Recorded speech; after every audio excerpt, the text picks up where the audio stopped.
자, 우리가 큐티 교재를 사용하고 있는 이제 매일 성경은 2달에 한 번 발간되는 책입니다. 그래서 이제 9월을 시작하면서 어떤 본문이 큐티 본문일까가 저에게 굉장한 관심사였습니다. 왜냐하면 우리 교회가 9월부터 새롭게 큐티를 시작했기 때문이에요. 그래서 9월 되기 전에 8월부터 미리 큐티 교재를 열어보면서 어떤 본문일까 기대를 했습니다. 그리고 내심 처음 하시는 분도 있기 때문에 좀 쉬운 본문이면 좋겠다 이렇게 생각을 했습니다. 근데 막상 열어보니 본문이 열왕기상이 나왔죠. 그래서 이것을 보고 제가 좀 복잡한 생각이 들었습니다. 자, 한편으로는 이제 좀 어렵지 않을까, 성도들이 읽고 묵상하기 좀 어려운 내용들이지 않을까라는 이제 그런 생각이 들었습니다. 이제 시편이나 서신서와 같은 말씀들은 짧게 묵상하기에 좋은 면들이 많아서 큐티를 하기에 좋은 본문이라고도 할 수 있습니다. 쉽게 묵상할 수 있죠.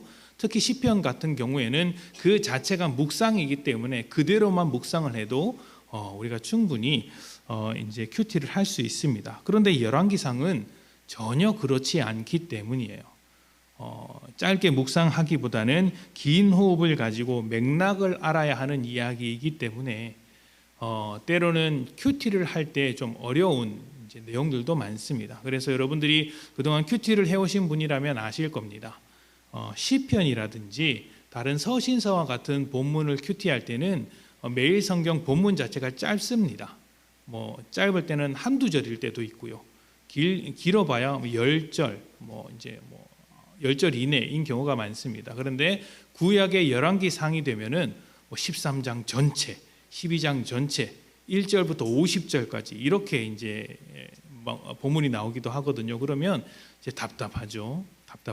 이 긴 걸 언제 읽고 언제 묵상하나 이런 생각이 듭니다. 좀 어렵죠. 그러니까 맥락을 알아야 하기 때문에 그렇게 구분을 해둔 것 같습니다.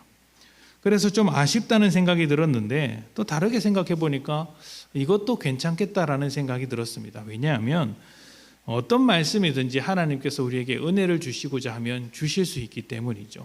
모든 말씀이 하나님의 말씀이기 때문에 그 가운데 하나님의 은혜는 분명히 있습니다. 그리고 우리가 큐티를 매일매일 하기 때문에 매일매일 열왕기의 말씀을 읽어 나가면 그 맥락과 흐름을 파악하는 것은 훨씬 더 쉽겠다라는 생각을 가졌기 때문입니다. 그리고 여기에다가 새벽 예배와 주일 말씀까지 더하면 더 풍성한 은혜를 누릴 수 있겠다는 생각이 들었습니다. 그래서 이제 안심이 되었죠. 결론이 뭐냐? 큐티와 말씀을 더 잘해라. 그리고 열왕기의 맥락을 잘 짚어서 은혜를 많이 받았으면 좋겠다라는 것입니다. 자, 오늘 우리가 살펴볼 말씀은 이제 열왕기상 13장입니다. 읽은 것은 11절부터 19절까지의 말씀인데 사실은 열왕기상 13장 전체를 다 다루어서 이야기를 할 겁니다. 열왕기상 13장은 하나의 주제를 2개의 이야기로 한 이제 본문입니다. 그런데 이 이야기가 사실은 좀 알쏭달쏭한 측면도 있고 정확하게 통일된 해석이 나와 있는 것이 없습니다. 성경을 연구하는 사람들에 따라서 좀 다르게 볼 수 있는 본문들이죠. 그만큼 난해한 구석이 있다는 것입니다. 그래서 말씀 한 절 한 절 꼼꼼히 찾아가면서 이렇게 이해하면 훨씬 더 이제 좋겠지만 하필이면 오늘 목장 MT가 있어서 그렇게 못합니다. 그렇게 했다가는 눈치가 보이죠. 이곳저곳에서 헛기침 소리가 나올 겁니다. 이렇게 저에게 막 뒤에서 막 이렇게 하시는 분이 계실지는 않겠지만 그런 눈빛을 보내시는 분이 있겠죠. 그래서 좀 최대한 요약해서 짧게 하되 최선을 다해서 이 본문을 좀 이해해 보고자 합니다. 먼저 이 이야기의 배경을 이해할 필요가 있습니다. 배경 이야기가 나오면 일단 오래 걸리는 거예요. 그런데 줄여보겠습니다. 자, 솔로몬 왕 이후에 이스라엘은 남과 북으로 갈라지게 되었습니다. 남쪽은 유다 지파를 중심으로 베냐민 지파까지 더해서 남유다 왕국이라고 부르고 솔로몬의 아들 르호보암이 다스립니다. 남유다 왕국 르호보암 이렇게 기억하시면 됩니다. 그리고 북쪽은 솔로몬의 통치에 불만을 품은 10개의 지파가 연합을 해서 북이스라엘 왕국을 세웁니다. 원래는 이스라엘 하나였는데 남유다 지파를 중심으로 해서 남유다 왕국이 갈라지고 나머지 10개의 지파가 연합해서 북이스라엘이라고 부르는 것입니다. 그래서 그 당시에 우리가 남유다 왕국이다, 북이스라엘 왕국이다 이렇게 이름을 지은 거 아니에요. 후대에 우리가 그렇게 지은 겁니다. 그래서 남유다, 북이스라엘 이렇게 두 나라로 갈라졌습니다. 북이스라엘은 여로보암이라는 사람이 통치를 하는데 우리가 살펴볼 열왕기상 13장 말씀은 이 여로보암에 대한 이야기입니다. 자, 여기서 하나를 짚고 넘어가야 합니다. 하나님의 관심사가 무엇이냐? 하나님의 관심사는 이스라엘 민족의 부흥, 이스라엘 나라의 어떤 이제 역사가 아닙니다. 하나님은 모든 사람, 모든 민족에게 관심이 있습니다. 모든 사람들이 하나님의 통치 아래서 살아가기를 바라고 계시죠. 이스라엘은 바로 그 일의 출발점입니다. 모든 사람이 하나님의 통치를 받기를 원하시는데 이 일을 시작하는 것이 이스라엘 백성인 거예요. 이스라엘만을 위해 일하시는 하나님이 아니라는 이야기입니다. 이스라엘부터 시작해서 모든 사람들을 통치하기를 원하시는 것이 하나님의 관심이었습니다. 그래서 이스라엘이 해야 할 일이 무엇이냐면 하나님 통치의 출발점으로서 하나님의 통치를 잘 따르는 것이었어요. 그리고 당연하겠지만 이스라엘의 왕이 되는 사람은 하나님의 뜻대로 통치해야 하는 것입니다. 왜냐하면 하나님의 통치가 이루어지도록 통치를 해야 하니까요. 그래서 자기의 뜻이 아니라 하나님의 뜻을 먼저 생각해야 했고 이것은 모든 이스라엘 왕들에게 해당하는 하나님의 요구였던 것입니다. 자, 하나였던 이스라엘이 남과 북으로 갈라졌지만 놀랍게도 성경은 이 남과 북이 통일해야 한다, 다시 합쳐야 한다 이런 이야기를 한 적이 없습니다. 관심사가 아니기 때문이죠. 자, 우리나라는 남과 북으로 똑같이 갈라져 있기 때문에 우리의 소원은 통일이라는 노래까지 부르면서 아주 현실적인 문제로 아주 절실한 문제로 통일을 말하고 있지만 성경은 아닙니다. 성경은 북이스라엘은 북이스라엘대로 남유다는 남유다로 그냥 살아가도록 내버려 둡니다. 그 어떤 왕이든 이 두 나라가 합쳐야 한다라는 말씀을 받은 적이 없어요. 다만 하나님의 관심사가 무엇이라고 했죠? 모든 사람들이 하나님의 통치 아래서 살아가는 것입니다. 그래서 하나님은 각각 그 나라, 남유다든 북이스라엘이든 그 어떤 나라든지 누가 통치하든지 하나를 원하시는 거예요. 하나님의 통치를 받으며 하나님의 통치에 따라 살기를 바라고 계시는 것이죠. 그래서 여로보암이 왕이 될 때 솔로몬의 입장에서 남유다 왕국의 입장에서 볼 때 여로보암은 반역자이지만 하나님께서는 여로보암을 보고 너 반역하지 말아라, 너 나라를 세우지 말아라, 너 독립하지 말아라 이런 말씀을 하지 않으세요. 한 가지 말씀을 하십니다. 내 말을 듣고 통치해라 이 말씀을 하세요. 그리고 이 말씀은 다윗과 솔로몬에게도 하셨던 말씀이에요. 똑같은 것을 요구하고 있죠. 자, 그렇다면 이렇게 하나님의 허락을 받고 하나님의 어떤 말씀을 듣고 새롭게 나라를 세운 여로보암은 통치를 잘했을까요? 솔로몬이 싫어서 나라를 세운 것 아닙니까? 그러면 솔로몬보다 더 훌륭하게 통치를 하는 것이 맞는데 과연 그렇게 했을까요? 전혀 그렇지 않습니다. 여로보암도 솔로몬의 길을 똑같이 따라갔습니다. 자, 솔로몬이 자기 왕궁을 건설하고 성전을 건설하고 수많은 토목 사업을 했다는 것을 우리가 지난 말씀들을 통해서 살펴보았습니다. 그리고 그것은 하나님께서 원하시는 것이 아니었죠.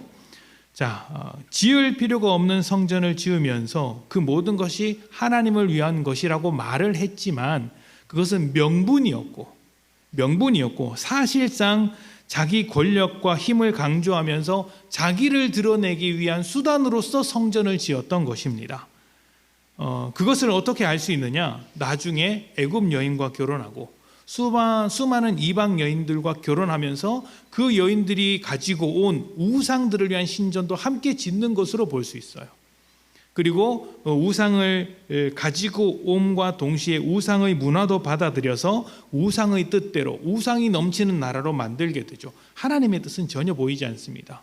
이런 순간순간마다 모든 결정마다 솔로몬이 하나님께 물었다는 내용은 시간이 갈수록 보이지 않아요.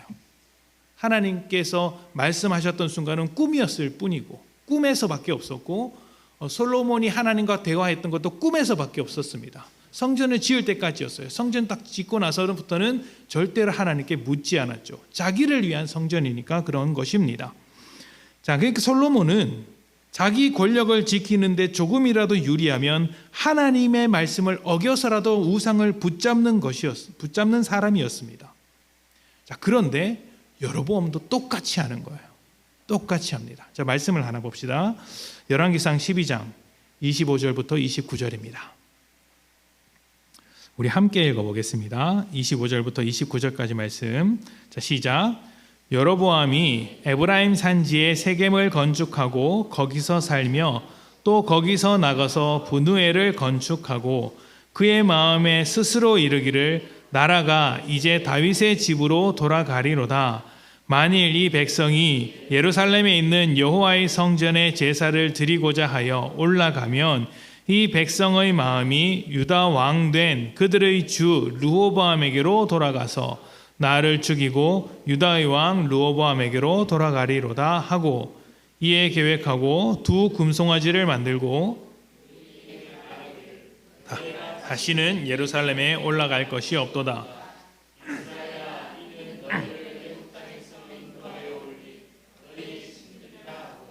하나는 베델에 두고 하나는 단에 둔지라. 아멘. 자, 여로보암이 왕이 될 때 가장 먼저 한 일이 무엇일까요? 뭐 여러 가지가 있겠죠. 여러 가지가 있는데 성경은 딱 두 가지를 주목합니다. 첫 번째는 세겜과 분우엘에 자신의 집과 성을 건축한 일입니다.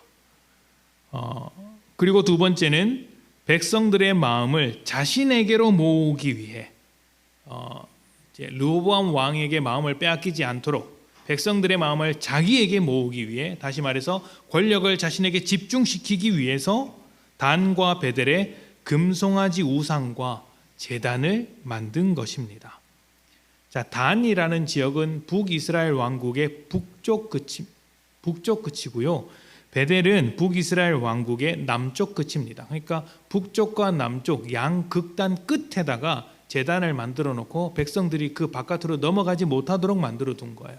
혹시 남쪽으로 유다 왕국으로 넘어가면 그 나라 왕에게 마음을 뺏겨서 이제 우리가 다시 나라를 합치자 이런 소리 할까봐. 그러면 여로보암이 좀 위기가 있지 않습니까? 그래서 이것을 피하기 위해서 이제 신전 제단을 세운 것이죠. 자, 아이러니하지 않습니까? 솔로몬 때문에 반역을 했고 솔로몬의 통치를 반대하면서 나라를 세웠는데 지금 여로보암이 하고 있는 행동들이 솔로몬과 똑같은 행동입니다. 자기를 위해 토목공사에 매달리고 또 성전을 짓듯이 금송아지와 제단을 만든 것입니다. 게다가 여로보암은 솔로몬을 피해서 애굽에 들어가서 살았던 적이 있습니다. 솔로몬이 애굽 여인과 결혼하고 애굽의 우상을 받아들였으며 애굽의 방식으로 통치했기 때문에 자기를 위해 그렇게 건축하고 신전도 짓고 했던 것이거든요. 애굽의 바로가 그렇게 했잖아요. 이스라엘 사람들을 노예로 삼아서 건축을 했고 그것을 솔로몬이 따라한 것인데 지금 애굽에서 살다 온 여로보암도 솔로몬과 같이 애굽과 같이 똑같이 토목공사하고 자기를 위해 신전을 짓고 이렇게 하고 있는 것이죠. 그러니까 여로보암이나 솔로몬이나 그리고 오늘 말씀에 등장하지 않는 남쪽 왕국의 르호보암까지 모두 하나님의 나라를 세워가고 있는 것이 아니라 자기에게 집중된 자신의 나라만을 세워가고 있는 것입니다. 자, 이런 맥락을 가지고 13장 이야기를 들여다보도록 합시다.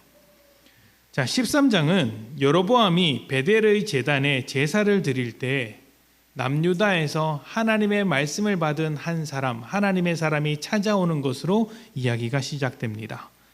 자, 여로보암 왕은 북이스라엘을 통치하는 왕인데 왜 북이스라엘 사람이 찾아오지 않고 남유다 사람이 찾아왔을까요?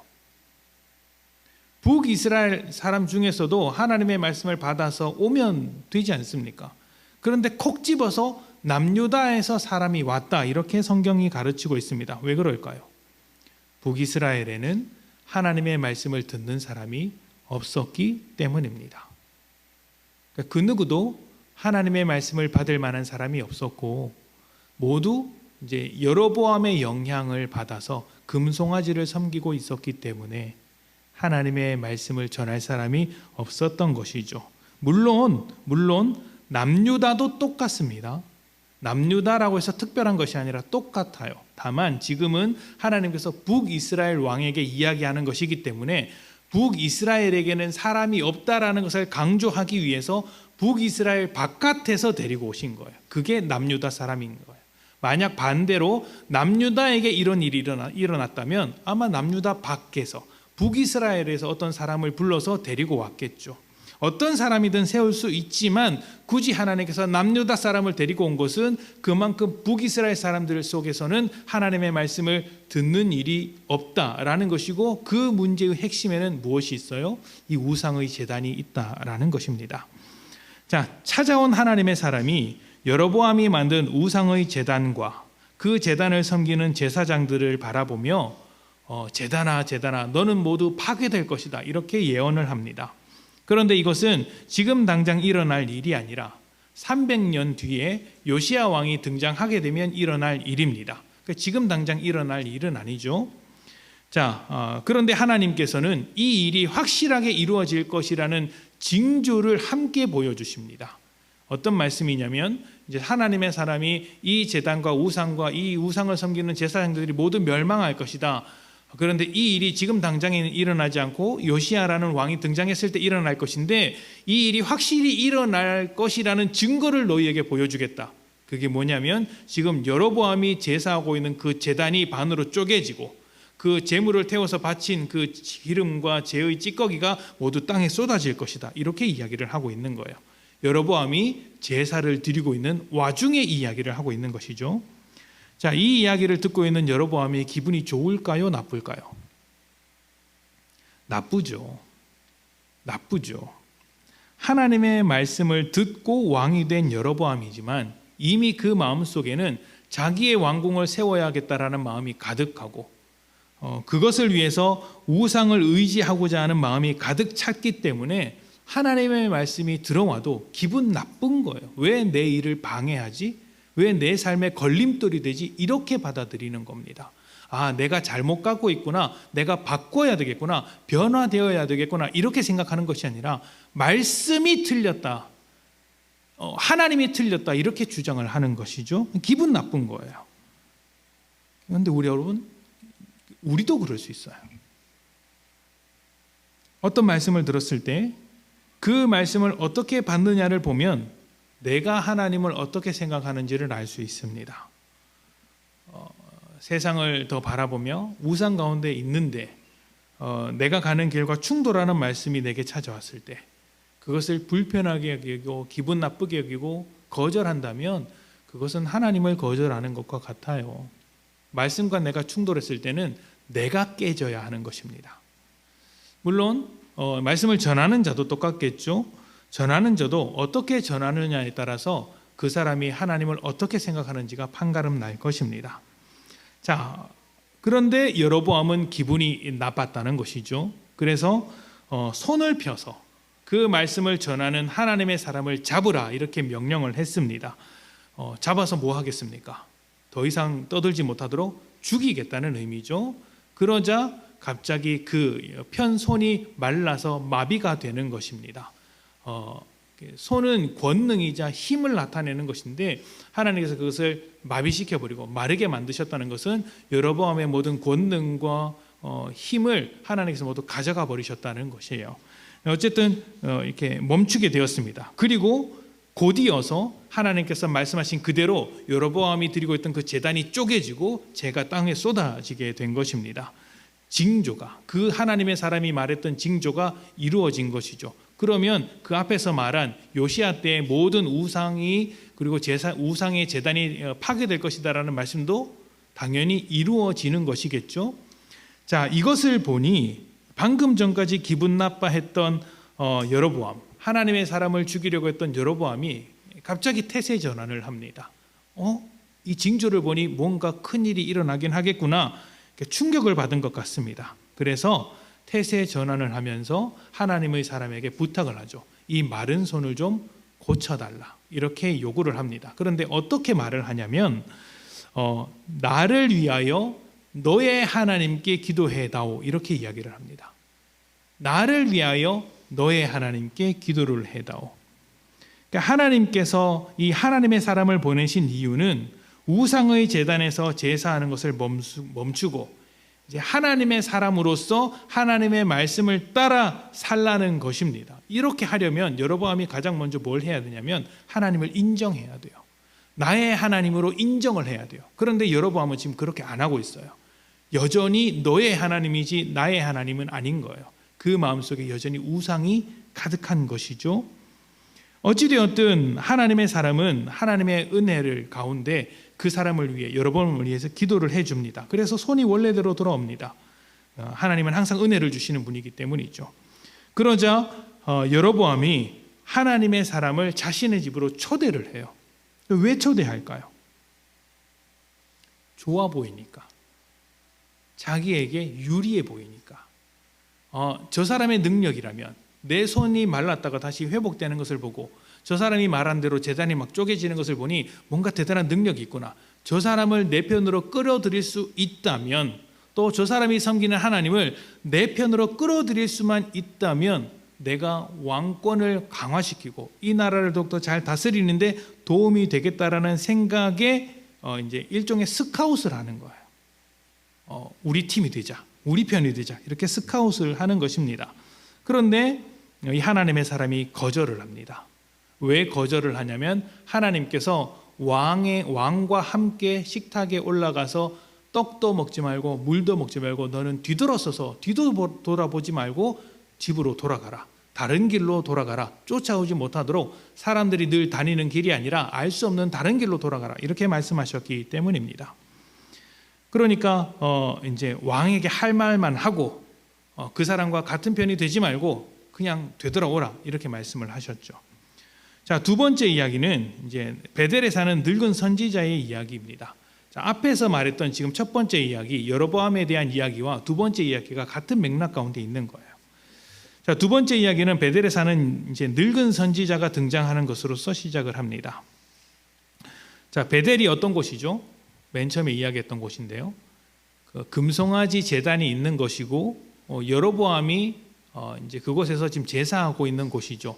이곳에서 살고 있는 늙은 선지자입니다. 자, 그렇다면 그곳에서 살고 있는 선지자는 어떤 사람이겠습니까? 참된 선지자이겠습니까? 거짓된 선지자이겠습니까? 이 사람이 지금 우상을 따르는 선지자인지 하나님을 따르는 선지자인지 정확하게 알 수는 없지만 이 맥락상, 그리고 지금 북이스라엘 밖에서부터 하나님의 말씀을 가지고 온 사람이 있는 것으로 보아 이 늙은 선지자는 하나님의 말을 할 수 없는 거짓된 선지자의 가능성이 굉장히 높겠죠. 그래서 거짓말을 굉장히 잘합니다. 거짓된 선지자입니다. 자, 선지자의 아들들이, 늙은 선지자의 아들들이 여로보암에게 있었던 일을 선지자에게 말을 해줍니다. 들어보니 이게 범상치 않았던 거예요. 자기가 생각했던 것과 전혀 다르고 자기가 할 수 없는 일들이 벌어진 것이죠. 그래서 이제 아무도 알 수 없는 길로 돌아간 그 하나님의 사람을 마침 그 선지자의 아들들이 어디로 가는지 봤던 거예요. 그래서 이 선지자가 뒤로 쫓아가서 그 사람을 만납니다. 그리고 여로보암이 했던 것과 똑같이 초대를 합니다. 우리 집으로 가서 떡을 먹고 물을 마시자, 같은 식탁에 앉아서 함께 먹음으로써 같은 편이 되자, 한 팀이 되자, 이렇게 스카웃을 하는 것이죠. 하나님의 사람이 어떻게 했을까요? 거절합니다. 하나님께서 떡도 먹지 말고 물도 먹지 말라고 했다. 나는 내 길을 가겠다. 그러자 이 늙은 선지자가 하나님의 사람을 속입니다. 사실은 하나님께서 천사를 보내서 당신을 우리 집에 초대하라고 했다. 당신을 우리 집에 초대하라고 했다. 그러니 가는 게 맞지 않겠느냐. 안타깝게도 하나님의 사람이 그 말에 속습니다. 그리고 그 선지자의 집으로 들어가게 됩니다.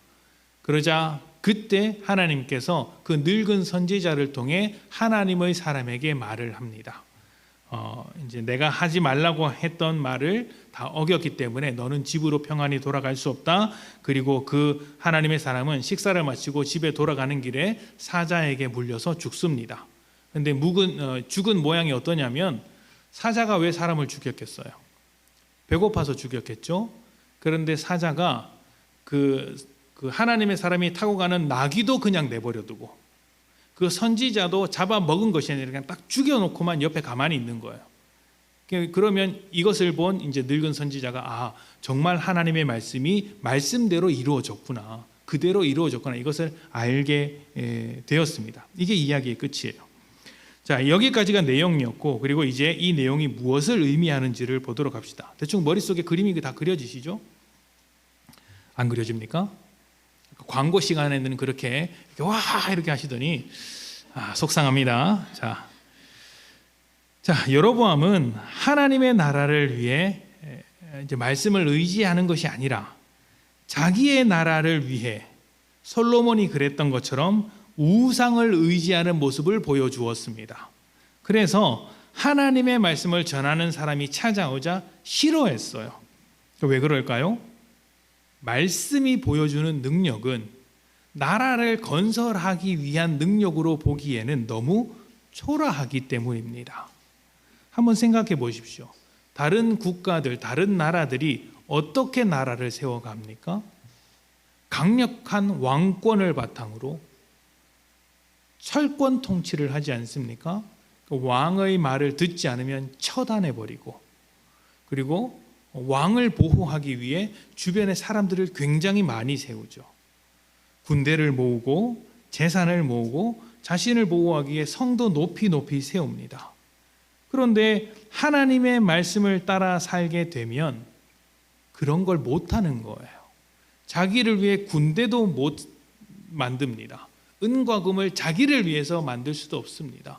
하나님께서 굳이 성전 만들지 말라고도 하셨고요. 게다가 이제 세상 수많은 지도자들, 수많은 왕들은 자신을 보호하기 위해 주변에 측근들을 둘러 세웁니다. 일이 터지면 누가 책임을 져요? 측근을 내보내죠.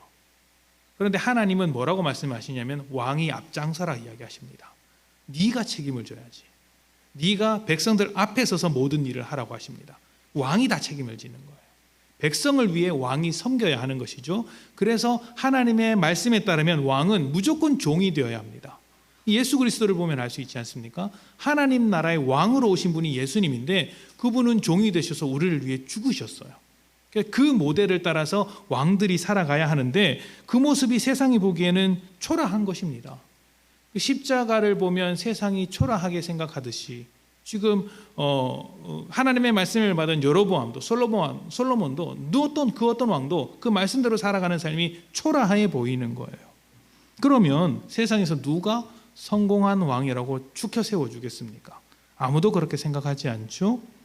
그러니 하나님의 말씀이 귀에 들어오지 않습니다. 특히 자기의 권력, 자기의 나라를 세우려고 하는 왕의 입장에서는 더더욱 그 말씀들이 귀에 들어오지 않죠. 그래서 내 권력을 이제 더 세워주려고 하는 우상에게 마음이 뺏길 수밖에 없는 거예요. 우상은 다 그런 것들을 이루어주는 것이거든요.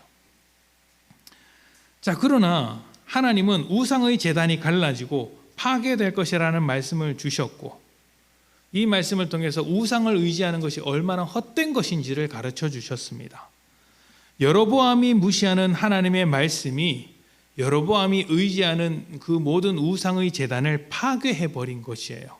하나님의 사람이 와서 뭘 했습니까? 하나님의 말씀만 전했잖아요. 근데 그 말씀대로 되는 거예요. 말씀이 우상의 제단을 파괴했던 것입니다.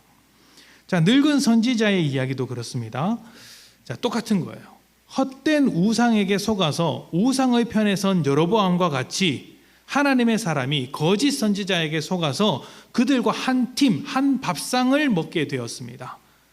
그리고 하나님의 말씀대로 죽습니다. 하나님의 말씀대로 살지 않아서 죽음이라는 결과를 맞이하게 된 거예요. 자, 그렇다면 이 늙은 선지자의 이야기를 통해서 여로보암을 바라보게 된다면 여로보암의 결말이 어떻게 됩니까? 죽는 것이죠. 감사합니다. 최고의 리액션이셨어요. 못 보셨죠? 못 보셨죠? 뒤에 계셔서 죽는 거야 하셨어요. 정답입니다. 맞아요. 정답입니다. 망하고 죽는 거예요.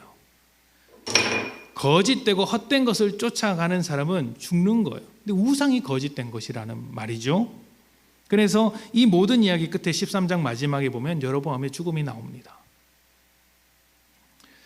여로보암이 하나님의 사람을 만났을 때 하나님의 말씀을 듣고도 여전히 우상을 떠나지 않았던 것은 그것만이 자신을 지켜주는 유일한 길이라고 생각했기 때문입니다.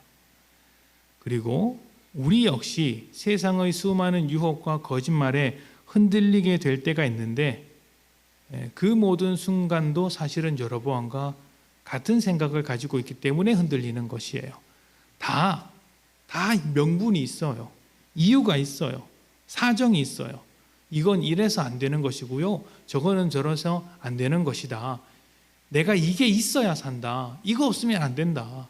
이렇게 큰일 날 것처럼 이야기를 합니다. 그러나 그 어떤 이유로도 하나님을 중심에 놓고 살아가는 것을 반대할 이유가 될 수는 없습니다.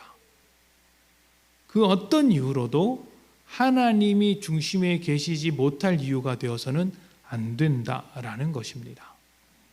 세상에는 하나님을 대신할 만한 것들이 참 많고 그 모든 것들은 우상이라는 이름을 가지고 우리의 중심을 차지하려고 합니다.